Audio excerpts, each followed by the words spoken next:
வைக்க சொல்றாப்ல. ஆனா தோசை நெய் போட்டு கொஞ்சம் முருகலா ரோஸ்ட் கொடுங்க, அதை தூக்கலாம். இங்க பாருங்க, பால் கொஞ்சம் விட்டு டிக்கசன் பால் கொஞ்சம் போட்டு ஒரு காஃபி கொடுங்க. அப்ப என்ன பண்ணணும், நம்ம தேஞ்ச சேர்த்து இருப்பாரு அதை வச்சுக்கிட்டு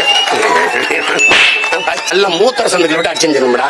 என் பங்காளி வடிகள் சொல்ற பாய்த்திக்காரன் நாயே, எங்க மாயவன் வச்சிருக்காங்க, நபிகள் நாயகம் வச்சிருக்காரா, இறைமகன் இயேசு. பாலின் சந்தை மதிப்பு எத்தனை லட்சம் கோடின்னு தெரியாத கேடு கட்டவங்க ஆடு மேய்க்க மாட்டார். ஆனா எங்க இருந்து வர்றாரு, பால் வளத்துறைக்கு ஒரு அமைச்சர் வச்சிருப்பாரு.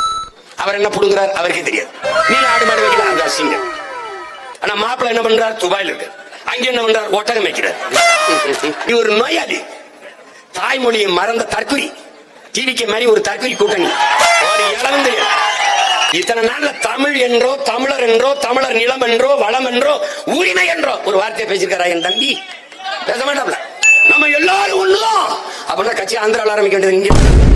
இங்க என்ன தேவை பேசிக்க போறது, எலி கொடுக்குற